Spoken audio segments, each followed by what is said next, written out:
अनमोल वचन अखिल भारतीय संत मत सत्संग के संस्थापक और गृहस्थ में आनंद योग के जनक परम संत महात्मा परम पूज्य श्री यशपाल जी महाराज अर्थात परम पूज्य भाई साहब जी द्वारा प्रतिपादित इन अनमोल वचनों का पालन करना अति आवश्यक है।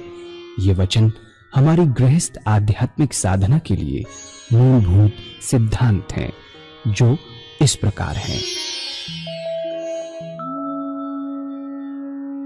हम दुनिया की हर चीज की कीमत आंकते हैं, अपने मानव जीवन की कीमत भी जाने व परमात्मा की प्राप्ति हेतु साधना करें। मनुष्य योनि एक उपहार है, इसीलिए परमात्मा को धन्यवाद देते हुए आधा घंटा प्रातःकाल, आधा घंटा सायंकाल पूजा अवश्य करें। सत्संग, सतनाम व सद्गुरु को प्राथमिकता देते हुए इसी के आधार पर ध्यान योगाभ्यास अवश्य करें व गृहस्थ के कार्यों को परमात्मा का कार्य समझकर उसी की याद में संपन्न करें। हर समय यह ध्यान रहे कि गुरु कृपा द्वारा परमात्मा की पवित्र सत्ता का हमारी आत्मा में वास है, अतः मन में निरंतर अपने इष्ट देव का जाप करें। मान सम्मान की इच्छा ना करें व अपमान से दुखी ना हो। परमात्मा के अतिरिक्त किसी और का भय ना करें। दूसरों की बुराई न करें, न सुने, सत्य व मधुर बोलें, अश्लील शब्द मुंह से ना निकालें, सभी से नम्रतापूर्ण व सुंदर व्यवहार करें।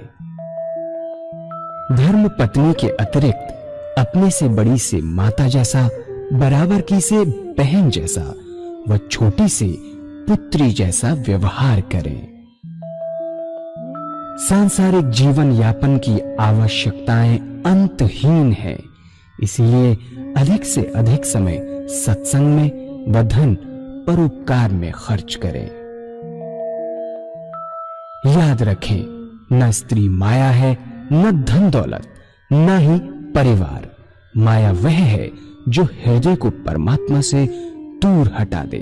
अतः निरंतर सत्संग और सद्गुरु की शरण में रहने का प्रयास करें।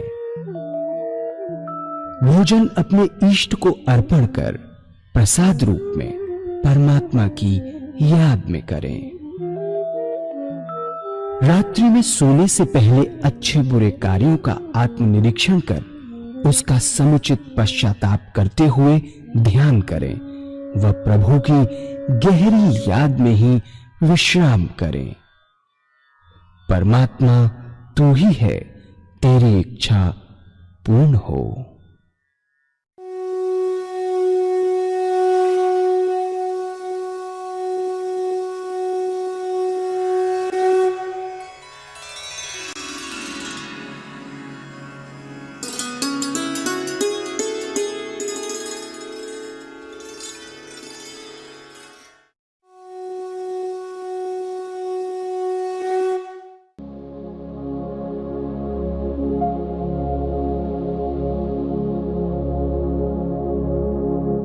जय सद्गुरुदेव जय पद शरणम श्री स्वरूप चरणों शरणम। जय सद्गुरुदेव जय पद शरणम श्री स्वरूप चरणों शरणम। अनादिकाल से दो रास्ते परमात्मा की प्राप्ति के चले आ रहे हैं। एक नीति का रास्ता है, जिसे हम संन्यास मार्ग कहते हैं, और यह रास्ता बहुत पुराना है और हमारे देश में बहुत ऊंचे ऊंचे संत महात्मा हुए जिन्होंने समय समय पर आकर देश और धर्म की रक्षा की। यह रास्ता छोटा है नीति का, इसमें समय कम लगता है। इस रास्ते का साधक हर वस्तु का त्याग करता चला जाता है। घर बार छोड़ना है, धन दौलत छोड़ना है, और बीवी बच्चे छोड़ता है, घर छोड़ता है, संसार की हर वस्तु का त्याग करता है और त्याग करके संन्यास ग्रहण करता है। संन्यास लेने के बाद साधना में लग जाता है और ऐसे साधक के सामने सिर्फ एक ही काम रह जाता है, वह है परमात्मा की प्राप्ति। सारे काम उसके लिए समाप्त हो जाते हैं दुनिया के। यदि ऐसा साधक सच्चे दिल से चाहे तो कोई वजह नहीं कि उसे अपने रास्ते पर सफलता प्राप्त न हो। लेकिन मेरे कह देने से कि रास्ता छोटा है, कोई भाई बिना सोचे समझे इस रास्ते को अपना ना ले, कूद न पड़े। इस रास्ते की कठिनाइयां मैं आपके सामने रखूंगा। सबसे बड़ी बात क्या है कि शरीर से त्याग करना बहुत आसान है, पर सच्चा संन्यास जब तक प्राप्त नहीं होता, जब तक मन से त्याग नहीं हो जाता। मुझे इस विषय पर अपने सद्गुरुदेव का एक अनुभव याद हो आया जो मैं आपके सामने रखूंगा। एक बार वो जबलपुर से मुरादाबाद जा रहे थे, रास्ते में प्रयागराज का स्टेशन पड़ा। उन दिनों कुंभ का मेला समाप्त हुआ था। जब गाड़ी प्रयागराज स्टेशन पर पहुंची तो देखा स्टेशन पर काफी भीड़ है। ये भीड़ एक महात्मा जिनको अवधूत कहते थे छोड़ने आई हुई थी। गाड़ी आई, जय जयकार हुआ,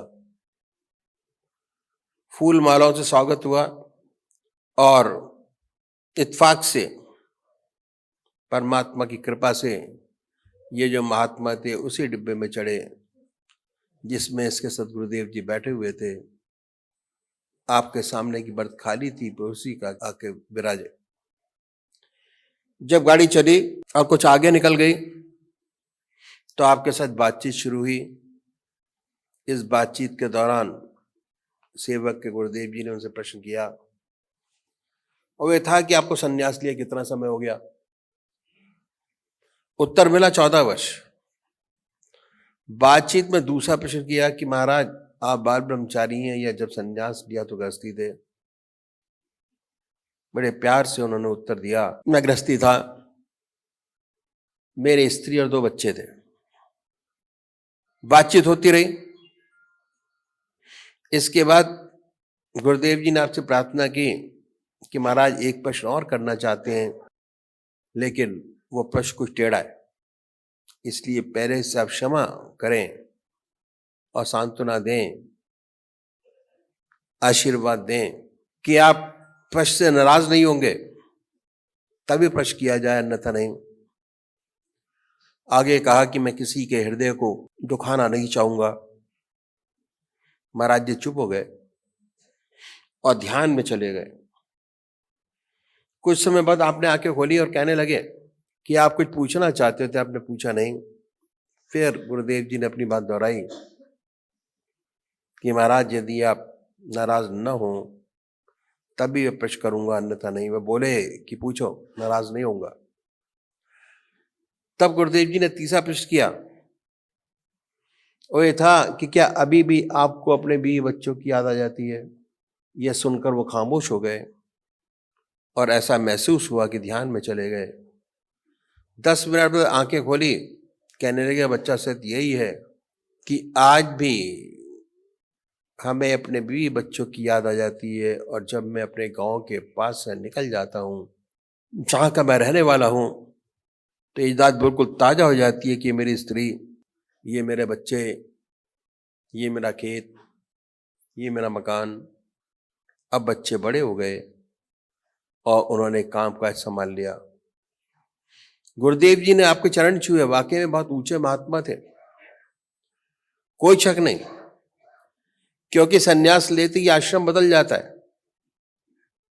सन्यास के अपने नियम हैं, ना उसका कोई बीवी, ना कोई बच्चा, ना खेत, ना मकान। शरीर से त्याग हो गया लेकिन मन से त्याग नहीं हुआ। दूसरी बात क्या है कि त्याग का बड़ा अहंकार होता है। हम गृहस्थी लोग कभी कभी दुखी हो जाते हैं और अपना दुख सन्यासियों के पास जाकर कहते हैं कि महाराज हम दुखी हैं, मन में शांति नहीं, चैन नहीं, कोई उपाय बतलाइए कि मन को शांति मिले। और ये उपाय भी बतलाते हैं, कहते हैं परमात्मा को याद करो, परमात्मा का ध्यान करो, इसी से सच्चा सुख और शांति मिलेगी। और हम गृहस्थी लोग करते भी हैं लेकिन हो नहीं पाता। जब नहीं हो पाता तो मजबूर होकर चले जाते हैं, कहते हैं कि महाराज बनता नहीं, कोशिश करते हैं, ध्यान करने में दिक्कत आती है, होता नहीं। अक्सर सुनने में आ जाता कि भाई ये रास्ता सन्यासियों का है, समर्पण का रास्ता है, आप तो गृहस्थी हो। सन्यासियों में शुरू शुरू से भावना हृदय में हो जाती है कि हम अलग हैं संसार से। सूक्ष्म अहंकार अंदर ही अंदर पैदा हो जाता है। जहां अहंकार है मां परमात्मा नहीं। दूसरी बात क्या है कि ज्यादातर व्यक्ति किसी न किसी परेशानी में पड़कर दुखी होकर वैराग्य पैदा हो जाता है और संन्यास ले बैठते हैं। संन्यास के अपने यम नियम हैं। संन्यास लेने के बाद जीवन बदल जाता है। कठोर तपस्या, ब्रह्मचर्य, आसन की सिद्धि, प्राणायाम, बहुत से लोगों से तो बनता नहीं। जिनसे बनता है वह कठोरता से अपने मन को साधते हैं। इस अभ्यास में दबाव रहता है और दबाव के कारण बहुत सी रिद्धियां सिद्धियां प्राप्त हो जाती हैं। तो ऐसे महात्मा जब संसार में आते हैं संसार की सेवा करने के लिए, लेकिन उनके काम क्रोध, लोभ, मोह और अहंकार, ये जो दुश्मन है इस रास्ते के समूल नष्ट नहीं हुए रहते, तो दब गए होते हैं अभ्यास के प्रेशर से। पर मालूम ऐसा होता है कि इन पर काबू हो गया, वास्तव में हुआ नहीं होता। जब ये संसार में आते हैं और फिर सांसारिक वस्तुओं से संपर्क होता है तो सुनाई पड़ता है कि भाई विख्यात सन्यासी थे। बड़ी अनहोनी बातें सुनाई पड़ती हैं।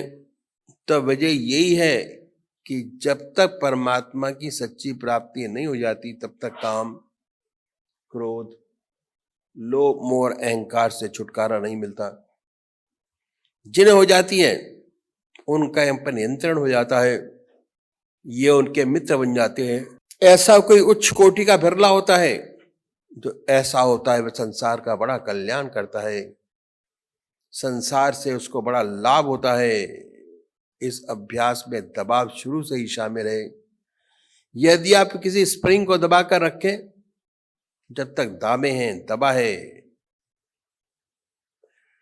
हाथ से छूटा कहीं पर भी मार कर सकता है, मुंह पर लग जाए, माथे पर लग जाए, बिल्कुल यही दशा होती है।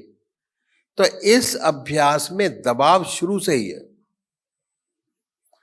और हर दबाव की क्रिया प्रतिक्रिया साथ साथ सामने आ जाती है। ये सारी बातें हैं, इन सबको सोच समझकर संन्यास के रास्ते में कदम रखना चाहिए। और खासकर उन लोगों को जो गृहस्थ आश्रम में प्रवेश कर गए, उन्हें तो कभी सोचना भी नहीं चाहिए। करोड़ पीछे एक दो नजर आते हैं, जैसे महात्मा बुद्ध जो गृहस्थी थे, संसार छोड़कर चले गए और परमात्मा को प्राप्त किया। लेकिन 1000 पीछे 999 असफल होते हैं। न उनकी दुनिया रहती है न दीन। ऐसी बहुत सी घटनाएं सेवक के सामने आई, सब में असफलता, न इधर का रहा न उधर का, सर्विस छोड़ी, बच्चे छोड़े, कुछ न कर पाया, बर्बाद हो गया। तो जिन्होंने गृहस्थ आश्रम में पदार्पण कर लिया है उन्हें 1000 बार सोचना चाहिए कि उनके लिए रास्ता नहीं है। जो बाल ब्रह्मचारी है, जिसका जन्म से ही संस्कार बहुत ऊंचा है, वो अगर इसे अपनाए, ऐसा व्यक्ति इस रास्ते में बहुत चमकेगा और करोड़ों का भला करेगा। हमारी क्या धारणा है? हमारी धारणा है कि हम गृहस्थियों के पास कोई रास्ता नहीं। बहुतों की धारणा है, और बहुतों की ये धारणा है कि 55 से 58 साल तक तो अपना काम करें, 58 साल के बाद जब रिटायर हो जाएंगे तब भगवान का नाम लेंगे। और ये बहुत बड़ी भूल है। 58 साल के बाद रिटायर हो जाने पर कुछ नहीं होता, फिर भगवान का नाम नहीं लिया जा सकता। आदतें इतनी मजबूत हो जाती हैं कि उन्हें बदल नहीं सकते, शरीर भी जवाब देने लग जाता है। आप बैठ नहीं सकेंगे, ध्यान करने की बात तो अलग रही। तो ये भावना जो हमारे अंदर आ गई है बड़ी गलत है। और अधिकतर लोगों की ये भावना है कि 58 साल के बाद पूजा पाठ करेंगे, परमात्मा का नाम लेंगे, अभी गृहस्थ का काम कर लें, उसके बाद ये काम करेंगे। बहुत गलत है। परमात्मा का नाम 58 साल के बाद, गृहस्थ के सारे काम खत्म करने के बाद होता ही नहीं है, पॉसिबल ही नहीं है। फिर नहीं होगा, बिल्कुल नहीं होगा। जो कुछ बनेगा आज बनेगा, अभी बनेगा। तो गृहस्थियों का रास्ते बहुत पुराना है जिसे हमने भुला दिया। बड़ा ऊंचा रास्ता। आपने राजा जनक का नाम सुना होगा। राजा जनक को विदय कहते थे। कितना बड़ा महात्मा, कितना बड़ा ब्रह्मज्ञानी हुआ। उसके जमाने के महर्षि अपने शिष्यों को उनके पास भेजते थे परीक्षा के लिए। अगर राजा जनक कह दे कि ब्रह्मज्ञानी है तो है, नहीं तो नहीं। वह राजा था। राज का कितना कारभार उनके ऊपर था, कितनी जिम्मेदारियां थी। उन सब जिम्मेदारियों को भली भांति निभाते हुए इतना ऊंचा ब्रह्मज्ञानी, हमारे आपके पास तो जिम्मेदारियां बहुत कम हैं।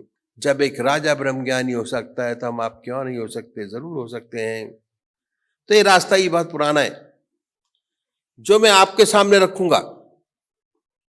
इसे कहते हैं इति मार्ग। इति मार्ग।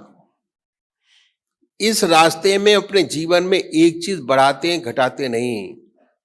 अपने जीवन में नीति नहीं करते, एक चीज अपनी जिंदगी में बढ़ाते हैं। वो क्या है? वह परमात्मा का नाम, भगवान का नाम। और परमात्मा का नाम एक ऐसी बड़ी ज्योति, अगर सच्चे तरीके से हृदय में जागृत हो जाए तो अंधेरे को अपने आप दूर करती चली जाती है। जहां प्रकाश है अंधेरा नहीं। लाइट आई, अंधेरा गया। वाल्मीकि महर्षि उल्टा नाम जपते जपते महर्षि हो गए, और इतने बड़े महर्षि हुए जिन्होंने रामायण पहले लिख दी, घटना बाद में हुई। लिख दिया कि ऐसा ऐसा होगा, वैसा वैसा हुआ। तो इतना बड़ा महर्षि, और कैसा था उनका जीवन? ऐसा खतरनाक।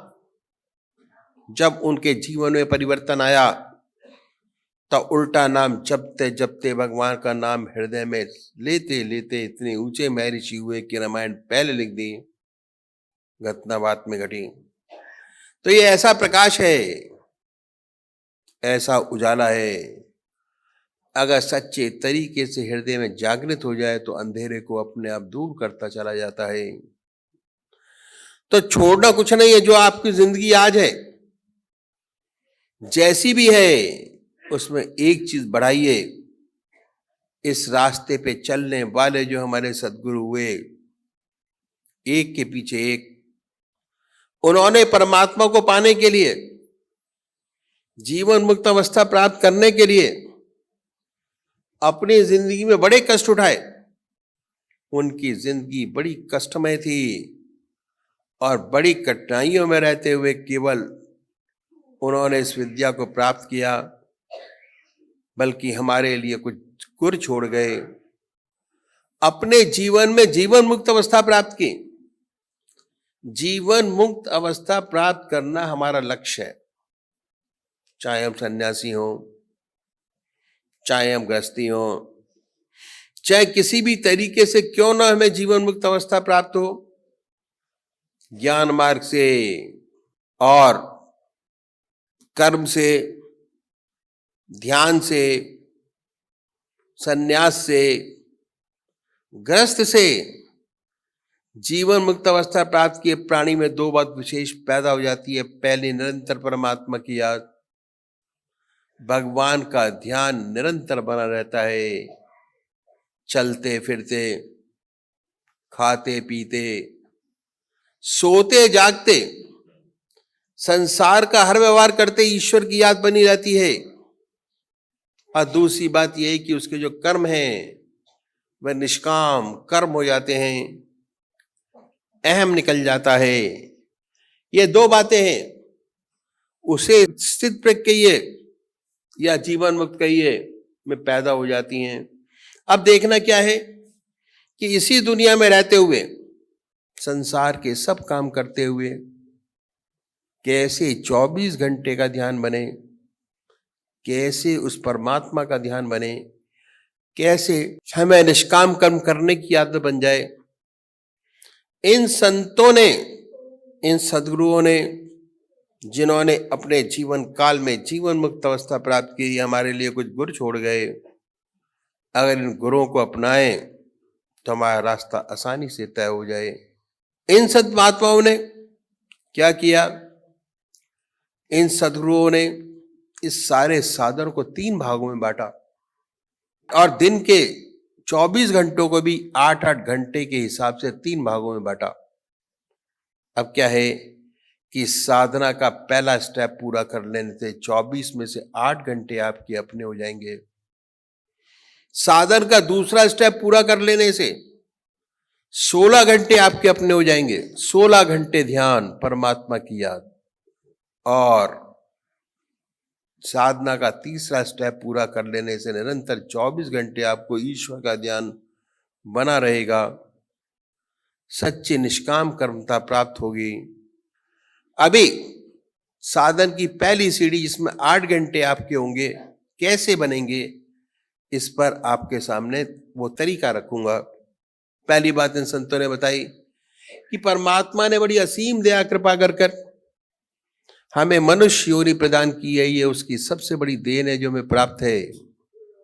मनुष्य योनि ऐसी योनि है जिसमें परमात्मा ने हमें विवेक बुद्धि दी है, कर्म करने की स्वाधीनता दी है।